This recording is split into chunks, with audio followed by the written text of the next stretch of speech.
ईश्वर को पाने के कई रास्ते हैं, बस कौन सा रास्ता अपनाना है ये हम तय करते हैं। ईश्वर को प्राप्त करने, उनका साथ पाने के लिए एक मार्ग है रास, या ईश्वर की याद में लीन होकर नृत्य करना। ये वो मार्ग है जिस पर परमात्मा का साथ अनुभव होता है।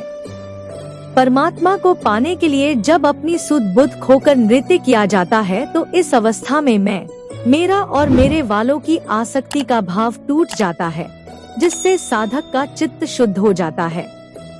हमारे सबसे निकटतम कोई है तो वह परमात्मा है, और अगर सबसे दूर कोई है तो वह भी परमात्मा ही है। जब परमात्मा को पाने का प्रबल भाव प्रकट हो जाए तब परमात्मा अंगसन प्रकट हो जाते हैं, अन्यथा परम तत्व कभी भी हमारी अनुभूति में नहीं आ पाता।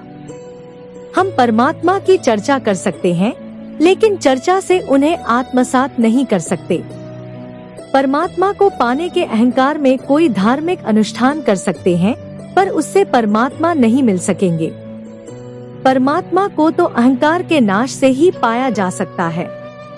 उन्हें भीतर अनुभव करने के लिए समर्पित साधना चाहिए। साधना भी कोई ऐसी वैसी नहीं, बल्कि प्रबल वेग से भरी साधना। परमात्मा को पाने के लिए इस प्रबल वेग को अपने अंदर जगाना होता है। इसके लिए अलग अलग साधकों ने अनेक मार्ग खोजे। नृत्य भी परमात्मा को पाने का एक अनूठा मार्ग है।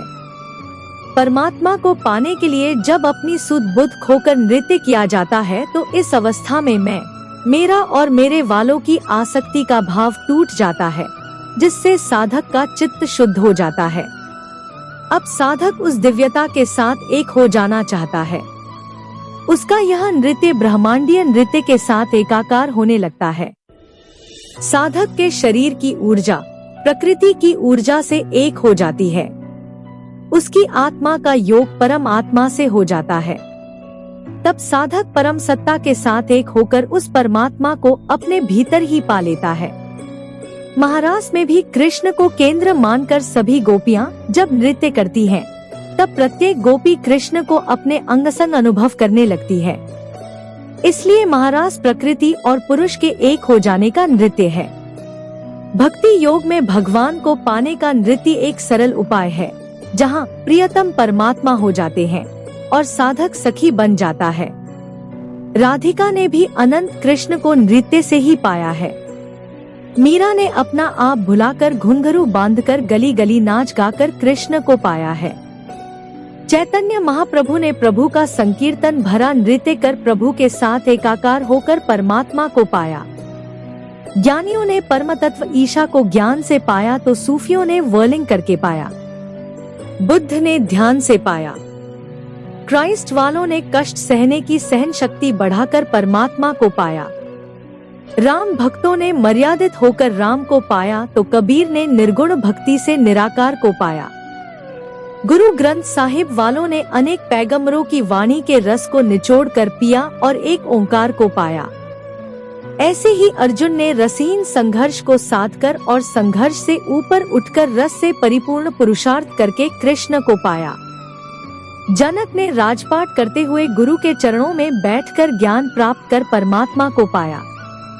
जैनियों ने तप से, नचिकेता ने तीव्र इच्छा से, निष्कामियों ने ज्ञान देकर, योगियों ने योग रमाकर परमात्मा को पाया है। परमात्मा को पाना कठिन नहीं है, बल्कि उसको पाने के लिए हमारे अंतरतम में प्रबल वेग का होना कठिन होता है, क्योंकि चंचल मन हमारे भीतर प्रबल वेग को लाने नहीं देता।